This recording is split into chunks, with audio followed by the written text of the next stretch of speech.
हे mats, celluloid paradise में आप सबका बहुत बहुत स्वागत है। नो वे होम को रिलीज़ हुए लगभग 4 महीने हो जाएंगे। जब doctor strange in the multiverse of madness release होगी तब 4 महीने से भी कुछ दिन ज़्यादा हो जाएंगे। तो नो वे होम ने काफ़ी सवाल छोड़ के गए हैं। मैं उन्हीं सवालों को आज डिस्कस करना चाहूँगा क्योंकि मुझे लगता है डॉक्टर स्ट्रेंज उन सवालों में से कुछ ही सवालों के जवाब दे पाएंगे और काफ़ी सारे नए सवाल हमारे लिए छोड़ के जाएंगे। मार्वल ने यह डिक्लेरेशन दे दी है हाल ही के टीवी स्पॉट में कि nothing can prepare you for the multiverse. आप मल्टीवर्स के लिए पूरी तरह से तैयार नहीं हो सकते और मुझे भी ऐसा ही लगता है। ये मल्टीवर्स लगभग आने वाले 10 सालों तक हमारे दिमाग को उलझाए रखने वाली है। तो नो वे होम से सवालों का सिलसिला शुरू करते हैं। आप लोगों का वक्त ज़रा भी बर्बाद ना करते हुए चलिए वीडियो को शुरू करते हैं। Number 1, the runes of Kof Kol. ये थी वो स्पेल जिसकी मदद से डॉक्टर स्ट्रेंज ने पीटर पार्कर के प्रॉब्लम का सलूशन आखिर में निकाल ही दिया, लेकिन काफ़ी सारे नए प्रॉब्लम्स क्रिएट कर दिए। The runes of Kof Kol originally क्या है, ये मार्वल के एक स्ट्रॉन्ग कैरेक्टर के साथ जुड़ा हुआ है, लेकिन उसके बारे में मैं आखिर में बताऊंगा। आप लोग वीडियो कंटिन्यू करते रहिए। ये स्पेल डॉक्टर स्ट्रेंज ने जब शुरुआत में पढ़ने की कोशिश की तब पीटर पार्कर ने डॉक्टर स्ट्रेंज के काम में टांग अड़ा दी और गड़बड़ हो गया। लेकिन अगर ये स्पेल पहली बार में ही पूरी तरह से ठीक ठाक से एग्जीक्यूट हो जाता तो क्या होता, थोड़ा इस पर बात कर लेते हैं। मैं थोड़ा सा कंफ्यूज हूँ। मैं ये मान के चल रहा हूँ कि डॉक्टर स्ट्रेंज ने पहले ये कोशिश की थी कि सभी लोग भूल जाएं कि पीटर पार्कर ही स्पाइडरमैन है। अगर टॉम हॉलैंड का पीटर पार्कर डिस्टर्बेंस क्रिएट नहीं करता और अगर ऐसा हो जाता तब भी पीटर को इतनी प्रॉब्लम नहीं होनी चाहिए थी। वो फिर से आंट मे को बता सकता था कि वही स्पाइडरमैन है। इनफैक्ट आंट मे अगर भूल भी जाती कि पीटर ही स्पाइडरमैन है तब भी उनके घर में काफ़ी सबूत मिल जाते आंट मे को। डॉक्टर स्ट्रेंज के वहाँ से वापस पीटर अपने घर पहुँचते पहुँचते शायद आंट मे का फ़ोन ही आ जाता उसे कि क्या तुम ही स्पाइडरमैन हो, क्योंकि पीटर के कमरे में काफ़ी सारी चीज़ें होंगी जो अब वो आंट मे से नहीं छुपाता है। तो पीटर आराम से आंट मे को कन्विंस कर सकता था कि वही स्पाइडरमैन है। ठीक उसी तरह से वो नेड और एमजे को भी बता सकता था बाद में कि वही स्पाइडरमैन है। तो इतनी प्रॉब्लम नहीं होती अगर ये छोटी सी बात डॉक्टर स्ट्रेंज भी उसे समझा देते तो। लेकिन अगर ये हो रहा था कि सब लोग पीटर पार्कर को ही भूल जाएंगे तब थोड़ी सी प्रॉब्लम होती, थोड़ी सी नहीं इनफैक्ट बहुत सारी प्रॉब्लम होती। आप इमेजिन कीजिए कि पीटर पार्कर सेंटम सेंटोरियम से निकलने के बाद अपने घर में जाता है और आंट में उससे सवाल करती है कि तुम आखिर हो कौन। और ऊपर से ये भी अजीब लगता है कि आंट मे के घर में ही वो रह रहा है लेकिन आंट मे को पता ही नहीं है कि वो कौन है। तो काफ़ी वियर्ड सी सिचुएशन होती। आप लोग ज़रा इमेजिन कीजिए इस बात को, काफ़ी वियर्ड सा लगता। शायद डॉक्टर स्ट्रेंज को तब कुछ और सारे मैजिक का इस्तेमाल करना पड़ता। लेकिन उसमें भी एक और सवाल है, मैं अभी बाद में आ रहा हूँ उस सवाल पर। नंबर 2, अब मूवी के आखिर में मैं ये मान के चल रहा हूँ कि ये हो गया है कि सिर्फ इस रियलिटी या इस यूनिवर्स में नहीं और दूसरी रियलिटीज़ और यूनिवर्स में भी सभी लोग पीटर पार्कर को भूल गए हैं। Peter Parker don't even exist.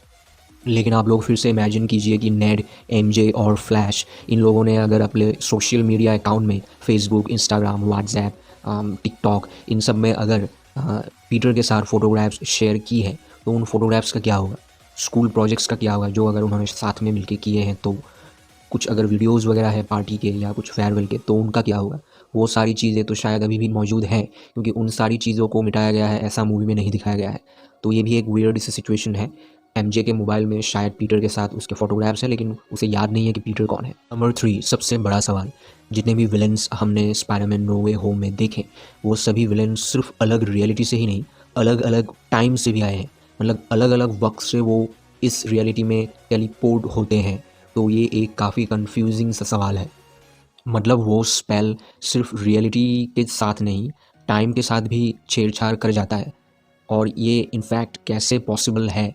और ऊपर से जब वो विलन्स अपने अपने वक्त पे चले गए ठीक होने के बाद तब वहाँ जाकर भी काफ़ी सारे कंफ्यूजिंग सी चीज़ें होने वाली है। मतलब ग्रीन गॉब्लिन अपने वक्त पे चले गए हैं और उनकी डिसोसिएटिव आइडेंटिटी डिसऑर्डर, जी हाँ, मून नाइट की तरह ग्रीन गॉब्लिन को भी डिसोसिएटिव आइडेंटिटी डिसऑर्डर है। तो उनका ऑल्टर ईगो ग्रीन गॉब्लिन अब नहीं रहेगा, तो वो एक अच्छे इंसान बन जाएंगे। तो उनका बेटा हैरी आगे जाके ग्रीन गॉब्लिन नहीं बनेगा। हैरी ग्रीन गॉब्लिन नहीं बनेगा तो हैरी मरेगा नहीं। और अगर हैरी ग्रीन गॉब्लिन नहीं बनता है तो स्पाइडरमैन 3 के आखिर में सैंडमैन के साथ उसकी लड़ाई भी नहीं होगी, पीटर को वो मदद भी नहीं कर पाएगा। तो इस थ्योरी के हिसाब से रियलिटीज़ बदल जाएंगी। और अगर हम इसमें एंड गेम के टाइम ट्रैवल वाला थ्योरी भी सोचें तब भी यही आउटकम आएगा क्योंकि ऑसबॉर्न वापस जाएगा, लेकिन वो कभी ग्रीन गॉब्लिन नहीं बनेगा, या ग्रीन गॉब्लिन के सूट्स, गैजेट्स और उसका जो एक शिप है वो शायद वो डिस्ट्रॉय कर देगा। तो हैरी ग्रीन गॉब्लिन बनने के लिए कभी इंस्पायर होगा भी नहीं। ग्रीन गॉब्लिन बनने के बारे में अगर सोचेगा भी तब भी वो बन ही नहीं पाएगा। तो रियलिटीज़, टॉबी मैगवायर के पीटर पार्कर की रियलिटीज़ भी चेंज हो जाएंगी। तो ये एक बहुत बड़ा सवाल है, मेरे पास जवाब नहीं है। अगर आप लोगों के पास है तो प्लीज़ कमेंट्स में बताइएगा। ऊपर से एक और सवाल ये भी है कि ग्रीन गॉब्लिन को टॉबी मैगवायर के स्पाइडरमैन की सीक्रेट आइडेंटिटी पता थी, इसलिए वो इस यूनिवर्स में आ गया। ठीक उसी तरह से डॉक्टर ऑटो ऑक्टेवियस को भी पता थी, वो भी आ गया। लेकिन इलेक्ट्रो नहीं जानता था कि पीटर पार्कर ही स्पाइडरमैन है, फिर भी वो आ गया इस यूनिवर्स में। ऊपर से टॉम हार्डी का जो वेनम है, उसके यूनिवर्स में तो स्पाइडरमैन ही नहीं था, लेकिन फिर भी वो इस रियलिटी में आ जाता है। वो कैसे पॉसिबल हुआ, ये भी एक सवाल है। नंबर 4, अब अगर पूरे मल्टीवर्स में सभी लोग भूल गए हैं पीटर पार्कर को, तो टॉबी मैगवायर के यूनिवर्स में जो मेरी जैन है वो भी भूल गई है पीटर पार्कर को, तो टॉबी मैगवायर के तो मतलब बुरे दिन आ गए हैं, ये भी एक सवाल है। नंबर 5, आखिर में डॉक्टर स्ट्रेंज ने ये क्लियरली बोल दिया है कि वो भी भूल जाएंगे पीटर पार्कर को। अगर वो पीटर पार्कर को भूल गए हैं तो उन्होंने जो ये स्पेल पढ़ी, द रून्स ऑफ कॉफकॉल, वो क्यों पढ़ी, ये बात भी तो वो भूल जाएंगे। अगर वो खुद ही भूल गए हैं कि उन्होंने क्या कांड किया है, तो ट्रेलर्स में हम जो भी देख रहे हैं वो तो किसी और ही बात कर रहे हैं, किसी और ही मसले के ऊपर ये सारी बातें हो रही हैं। जैसा कि मैंने अपने वीडियो में कहा था, उस वीडियो का लिंक ऊपर आई बटन में आप लोगों को दिख रहा है, ज़रूर चेक कीजिए उस वीडियो को। तो मेट्स, मैं ये कहने की कोशिश कर रहा हूँ कि ये सारा मल्टीवर्स के मैडनेस का चक्कर कुछ और होने वाला है, जिसके बारे में डॉक्टर स्ट्रेंज को भी नहीं पता है, और उसी के बारे में प्रोफेसर एक्स ये कह रहे थे कि we should tell him the truth. और दोस्तों, द रून्स ऑफ कॉफकॉल के ओरिजिन के बारे में मैंने पता लगाने की कोशिश की, लेकिन मुझे कॉमिक बुक ओरिजिन नहीं मिला।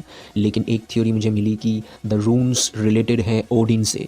एसगार्ड में द रून्स एक तरह के मैजिकल, आर्टिफिशियल जैसी कुछ चीज़ें हैं, कुछ एंटिटीज़ हैं शायद, आई एम नॉट श्योर, लेकिन उनको एक्वायर करते हैं ओडिन नॉलेज के लिए। मतलब द रून्स ऑफ कॉफकॉल नॉलेज के साथ जुड़ी हुई कुछ तरह की मैजिक है। मतलब इस स्पेल को पढ़कर लोग ज्ञान बटोर सकते हैं। तो ओडिन ने अपने हिसाब से ज्ञान बटोरी थी, बाद में थॉर ने भी अपने हिसाब से इस स्पेल की मदद से, या फिर रून्स की मदद से आप लोग कह सकते हैं, नॉलेज एक्वायर की थी। और थॉर लव एंड थंडर का भी टीज़र रिलीज़ हो गया है, बहुत ही ज़बरदस्त टीज़र है, उसके ऊपर मैं अलग से वीडियो बनाकर वापस आऊँगा।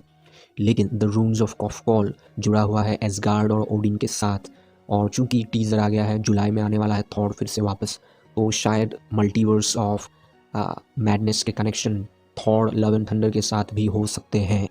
ये काफ़ी बड़ी बात है। और जाने से पहले आप लोगों के लिए, सिर्फ आप लोगों के लिए एक बोनस प्रेडिक्शन थ्योरी दे के जाना चाहता हूँ। क्या वांडा को भी डिसोसिएटिव आइडेंटिटी डिसऑर्डर हो गया है? ऐसा हो सकता है, हम फैंस को मून नाइट के साथ इंट्रोड्यूस करा दिया गया है मल्टीवर्स ऑफ मैडनेस के आने से पहले, और हम सीरीज़ में देख रहे हैं कि डिसोसिएटिव आइडेंटिटी डिसऑर्डर कैसे काम करती है, कैसे एक ही इंसान के अंदर अलग अलग पर्सनैलिटीज़ होती है, और ये अलग अलग पर्सनैलिटीज़ अलग अलग तरीके से काम करती है, एक तरह से प्रॉब्लम क्रिएट करती है इस इंसान के लिए। जैसे मार्क स्पेक्टर को काफ़ी दिक्कतें आ रही हैं, ठीक उसी तरह से मेरा ये मानना है, मेरी ये प्रेडिक्शन थ्योरी है कि वांडा के अंदर भी डिसोसिएटिव आइडेंटिटी डिसऑर्डर डेवलप हो रही है। लेकिन चूंकि वो एक मैजिकल बीइंग है, उसके अंदर काफ़ी सारे पावर्स हैं, वो केओस मैजिक यूज़ कर पा रही है। इस वजह से, केओस मैजिक की वजह से, शायद उसकी अलग अलग बॉडीज़ भी बन सकती है। मार्क स्पेक्टर का एक ही बॉडी है, लेकिन वांडा के अलग अलग बॉडीज़ बन गई है। शायद एस्ट्रल फॉर्म से भी शायद अलग तरह का होगा ये इफ़ेक्ट। मतलब स्कारलेट विच एक अलग कैरेक्टर बन सकती है, और वांडा मैक्सिमॉफ एक अलग कैरेक्टर बन सकती है। इसीलिए हम फैंस को मून नाइट से इंट्रोड्यूस करा दिया गया, ताकि हम इस बात को अच्छे से समझ पाए। तो मेरा ये थ्योरी है कि वांडा और स्कारलेट दो अलग अलग एंटिटीज़ बन जाएंगी, और काफ़ी सारे प्रॉब्लम क्रिएट कर देगी डॉक्टर स्टीफन स्ट्रेंज के लिए। तो दोस्तों, आज के लिए इतना ही। अगर आप लोगों को मेरा ये कंटेंट पसंद आए तो मेरे चैनल को प्लीज़ ज़रूर सब्सक्राइब कीजिएगा, कंटेंट को लाइक कीजिए, अपने मूवी बडीज़ के साथ शेयर कीजिएगा। मैं मिलता हूँ अगले वीडियो में, तब तक आप लोग अपना ख्याल रखिए। Have a great time, thank you so much.